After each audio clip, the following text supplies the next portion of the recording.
എല്ലാ വർഷത്തെ IFFKയിലും ഏറ്റവും കൂടുതൽ പ്രശ്നം നേരിടുന്ന ഒരു മേഖലയാണ് ഡെലിഗേറ്റ് സെൽ എന്ന് പറയുന്നത്. ഒരുപാട് ബുക്ക് കിട്ടാത്ത അവസ്ഥ.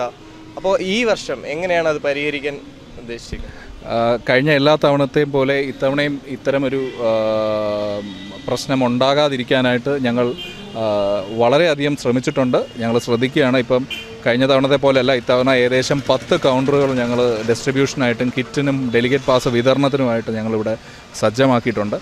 അപ്പോൾ ഇത്തവണ ബുദ്ധിമുട്ടുകൾ കഴിഞ്ഞ പ്രാവശ്യത്തെ പല പ്രശ്നങ്ങളും പ്രോബ്ലംസും റെക്ടിഫൈ ചെയ്തുകൊണ്ട് ഇത്തവണ ഫിലിം ഫെസ്റ്റിവലിൽ കിറ്റ് ഡിസ്ട്രിബ്യൂഷനും അത് മാത്രമല്ല ഡെലിഗേറ്റ് പാസ് വിതരണം ചെയ്യാനായിട്ടുള്ള സംവിധാനവും ഇവിടെ ടാഗോർ തിയേറ്ററിൽ ഞങ്ങൾ സുസജ്ജമാണ്. ശരിക്കും പറഞ്ഞാൽ എല്ലാവരും ഹാൻഡ് ബുക്കുകൾ, അത് ഞങ്ങളുടെ ഫെസ്റ്റിവലിൻ്റെ ഹാൻഡ് ബുക്കുകളും കിറ്റും പാസുകളും എല്ലാം ഇവിടെ ലഭ്യമാണ്. ഇതിനൊന്നും ബുദ്ധിമുട്ടുകളുമില്ല. എല്ലാം പ്രിൻ്റ് ചെയ്ത് വന്നു കഴിഞ്ഞു. അതുകൊണ്ട് ഇനി അങ്ങനെ ഒരു ലബ്ധിക്ക് കുറവുണ്ടാവില്ല. എല്ലാം കഴിഞ്ഞ പ്രാവശ്യങ്ങൾ പല തവണയായിട്ട് കലാഭവനിൽ നമുക്ക് സ്ഥലമില്ലായ്മ അതൊക്കെ പരിഹരിച്ചുകൊണ്ടാണ് ഇത്തവണ ടാഗോറിൽ പാർക്കിംഗ് സംവിധാനങ്ങളും അതുകൂടാതെ ഇത്രയും കൗണ്ടറുകളും സജ്ജമാക്കിയിരിക്കുന്നത്.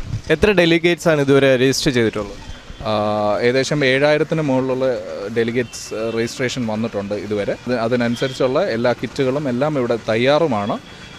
ഇത്തവണ എല്ലാ തവണത്തെയും പോലെ ഞങ്ങൾ രജിസ്ട്രേഷൻ വന്നു കഴിഞ്ഞതിന് ശേഷം ഒരു തിയേറ്ററും കൂടെ ആൾക്കാരുടെ ആവശ്യപ്രകാരം ഞങ്ങൾ ഒരു തിയേറ്ററും കൂടെ എടുക്കുകയും ഞങ്ങൾ രണ്ടാമത് ഓപ്പൺ ചെയ്യുകയും ചെയ്തു രജിസ്ട്രേഷൻ.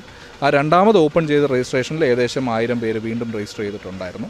അപ്പം 6000-ന് മുകളിൽ 7000-ന് മുകളിൽ ആൾക്കാർ ഏകദേശം ഇപ്പോൾ രജിസ്റ്റർ ചെയ്ത് വന്നിട്ടുണ്ട്. അപ്പോൾ അതിന് ആവശ്യമുള്ള എല്ലാ കാര്യങ്ങളും സജ്ജീകരിച്ചിട്ടുമുണ്ട്. തിയേറ്ററുകളുടെ കപ്പാസിറ്റി അനുസരിച്ചാണ് നമ്മൾ ഡെലിഗേറ്റ്സിൻ്റെ എണ്ണം ഇത് ചെയ്യുന്നത്. അപ്പോൾ അതനുസരിച്ച് ഇപ്പോൾ ഡെലിഗേറ്റ്സിൻ്റെ എണ്ണം ഏകദേശം അതിന് കപ്പാസിറ്റിക്കും ഇതിനും ഡെലിഗേറ്റ്സിൻ്റെ എണ്ണവും ഏകദേശം നമുക്ക് ഏകദേശം ഒരേ റേഷ്യോയിൽ വന്ന് നിൽക്കുന്നുണ്ട്.